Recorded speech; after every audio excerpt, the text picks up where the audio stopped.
Assalamualaikum warahmatullahi wabarakatuh. Perkenalkan, nama saya Eva Cica Susanti. Di sini saya akan menjelaskan laporan pendahuluan shock anafilaktik. Yang pertama yaitu definisi. Definisi anafilaktik merupakan reaksi alergi yang berat dan bisa mengancam nyawa dan harus selalu ditangani sebagai hal darurat medis. Anafilaktik terjadi setelah orang terpapar dengan alergen, biasanya makanan, serangga, atau obat yang dapat menimbulkan alergi padanya. Tidak semua orang yang terkena alergi menghadapi bahaya anafilaksis. Yang kedua yaitu etiologi. Faktor pemicu timbulnya anafilaktik pada anak-anak, remaja, dan dewasa muda adalah sebagian besar oleh makanan, sedangkan gigitan serangga dan obat-obatan menjadi pemicu timbulnya reaksi ini pada kelompok usia pertengahan dan dewasa tua.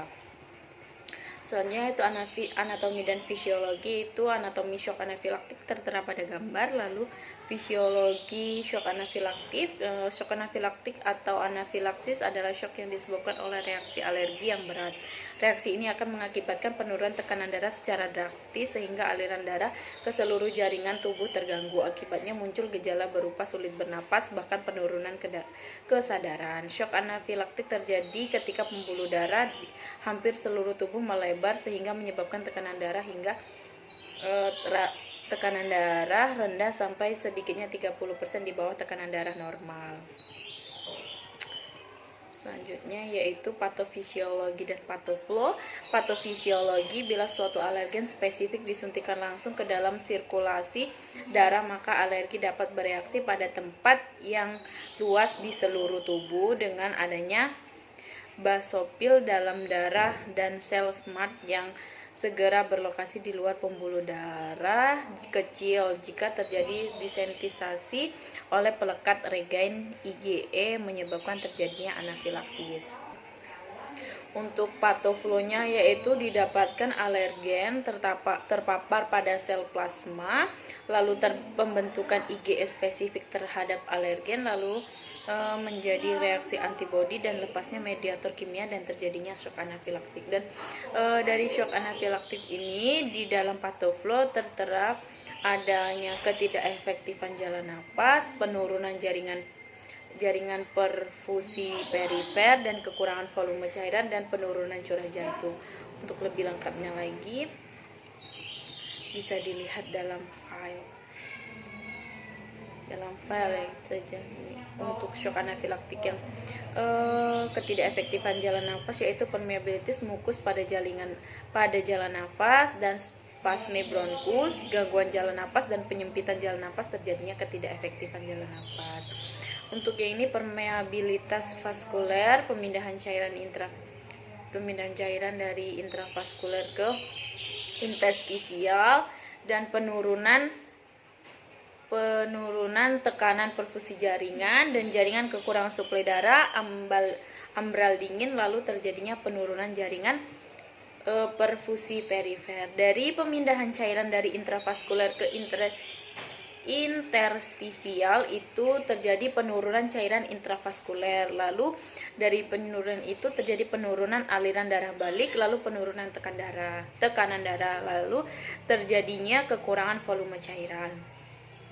Dari spasme pembuluh darah koroner terjadi penaikan aliran darah pada arteri koroner, lalu penaikan suplai oksigen ke miokard jantung, dan miokard jantung kekurangan oksigen atau kekurangan energi, lalu terjadi penurunan kekuatan kontraksi otot jantung dan terjadinya penurunan curah jantung. Selanjutnya itu manifestasi klinis. Gejala anafilaktis bisa mengancam nyawa.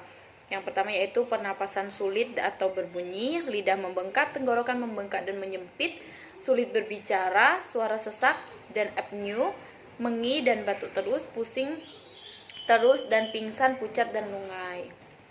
Untuk pemeriksaan penunjang yaitu pemeriksaan laboratorium hanya digunakan untuk memperkuat dugaan adanya reaksi alergi, bukan untuk menentukan diagnosa. Yang perlu diperiksa yaitu jumlah leukosit, serum IgE total, IgE spesifik, serum tiptase, tes kulit, dan tes provokasi. Selanjutnya yaitu penata laksanaan medis dan keperawatan. Memerlukan tindakan cepat diutamakan dengan pemberian adrenalin sesegera mungkin dan penanganan utama. Lalu ada juga pengobatan tambahan. Pengobatan tambahan itu ada antihistamin dan kortikosteroid. Tindakan dan pengobatan simptomatis apabila terjadi bronkospasme yang menetap atau tidak mempan dengan adrenalin, maka diberikan aminopilin. Untuk asuhan keperawatannya yaitu ada pengkajian primer RW. Hal pertama yang dinilai adalah kelancaran RW, meliputi adanya obstruksi jalan nafas yang dapat disebabkan benda asing, bengkak pada wajah seperti hidung atau adanya sekret. Terus breathing, yaitu jalan nafas yang tidak bisa menjamin ventilasi yang baik, pertukaran gas yang terjadi pada saat bernafas mutlak untuk pertukaran oksigen dan mengeluarkan. Circulation, yaitu dikaji sirkulasi meliputi sirkulasi perifer, nadi, irama, tekanan darah, ekstremitas, warna kulit, CRT, dan edema. Untuk disability yaitu periksa tingkat kesadaran, dan untuk exposure dilakukan pemeriksaan fisik head to toe. Untuk pengkajian sekunder yaitu identitas, nama, usia, jenis kelamin, kebangsaan, berat badan, tinggi badan, pendidikan, pekerjaan, status perkawinan, anggota keluarga, dan agama. Untuk riwayat kesehatan yaitu waktu kejadian, penyebab shock, terus aktivitasnya yaitu gejala merasa lelah, lemah, lungai, sirkulasi yaitu perubahan tekanan darah, makanan atau cairan yaitu gejalanya itu mual, muntah, nyeri yaitu gejala sakit perut, tak enak di dada. Untuk penafasan sulit, suara sesak, sulit berbicara, apnea dan mengih, batuk terus. Untuk keamanan gejala itu alergi terhadap makanan, gigitan binatang, dan alergi obat. Diagnosa keperawatan yang diambil yaitu ada 4. Yang pertama, ketidakefektifan bersihan jalan nafas berhubungan mukus dalam jumlah berlebihan. Yang kedua yaitu ketidakefektifan perfusi jaringan perifer berhubungan dengan penurunan sirkulasi darah perifer darah ditandai dengan penurunan kardiok output. Yang ketiga yaitu resiko kekurangan volume cairan berhubungan dengan kehilangan cairan aktif.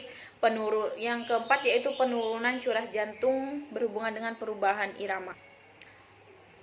Untuk nursing care plan-nya yaitu diagnosa ketidakefektifan jalan nafas. Untuk NOC-nya yaitu status pernafasan ventilasi, dan untuk NIC-nya yaitu manajemen jalan nafas. Untuk yang kedua, ketidakefektifan perfusi jaringan perifer. Untuk NOC-nya yaitu status sirkulasi tisu perfusion cerebral, dan untuk NIC-nya yaitu manajemen sensasi perifer. Untuk yang ketiga yaitu kekurangan volume cairan. NOC-nya yaitu keseimbangan cairan, status nutrisi, asupan makanan dan cairan. Untuk NIC-nya yaitu manajemen cairan. Untuk yang keempat yaitu penurunan curah jantung. Untuk NOC-nya yaitu cardiac pump, effectiveness, status circulation, dan status vital sign. Untuk NIC-nya yaitu cardiac care.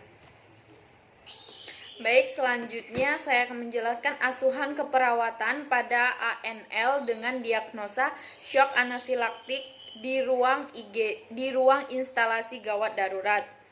Untuk ruangan yaitu IGD, tanggal masuknya itu 6 Juli 2021 dan tanggal pengkajian 6 Juli. Identitas pasien, nama ANL, usia 5 tahun, jenis kelamin laki-laki, suku bangsa itu Sumatera atau Indonesia, agama Islam, diagnosa medis shock anafilaktik, warna triase merah. Untuk pengkajian primary survey yaitu untuk RW-nya jalan nafas paten, untuk suara nafas gurgling, obstruksi, benda asing, keluhan lainnya tidak ada. Untuk breathing yaitu gerakan dada simetris, irama nafas normal, bunyi nafas vesikuler, pola nafas teratur, retraksi otot dada ada, penggunaan otot bantu, Tidak. Langsung untuk sirkulasinya yaitu akral dingin, pucat tidak, sianosis tidak, CRT-nya kurang lebih dari 2 detik. Untuk disability yaitu responnya itu verbal, kesadaran kompos mentis, dan refleks cahayanya ada, muntah proyektik tidak ada, kejang tidak ada, fungsi bicara normal. Untuk secondary surveinya yaitu anamnesis, keluhan utama pasien mengatakan lemas dan biru setelah mengkonsumsi amoxicillin sirup. Dan riwayat pasien sekarang ya, pasien tampak lemas dan biru setelah mengkonsumsi amoxicillin sirup.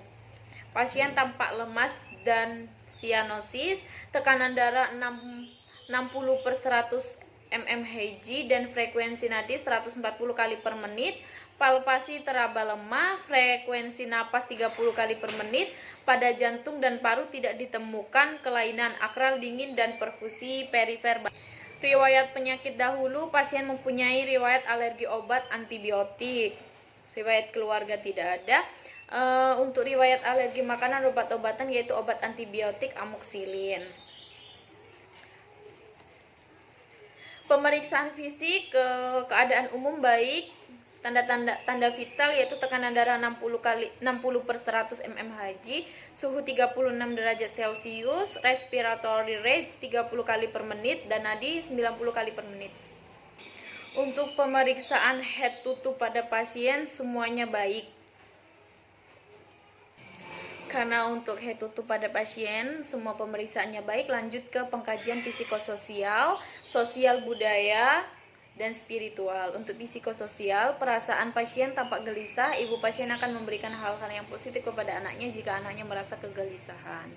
Sosialnya yaitu ibu pasien mengatakan kalau anaknya suka bermain dan berkumpul dengan anak tetangga. Untuk budaya dan spiritualnya yaitu tidak terkaji.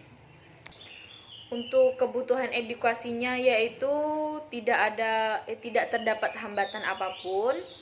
Dan untuk pemeriksaan penunjang hasil laboratoriumnya yaitu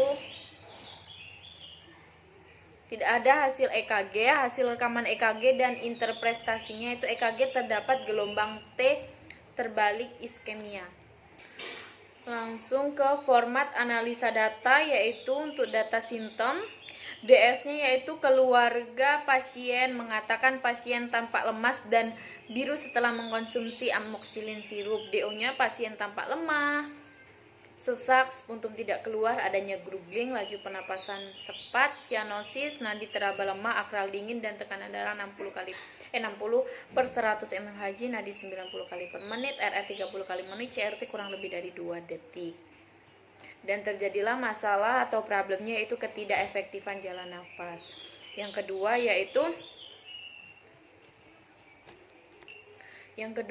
dengan DS, keluarga pasien mengatakan pasien tampak lemah dan biru setelah mengkonsumsi amoxicillin sirup. Dengan DO-nya yaitu pasien tampak lemah, sianosis, nadi teraba lemah, akral dingin, tekanan darah 60/100 mmHg, nadi 90 kali per menit, respiratory rate 30 kali per menit, CRT kurang lebih dari.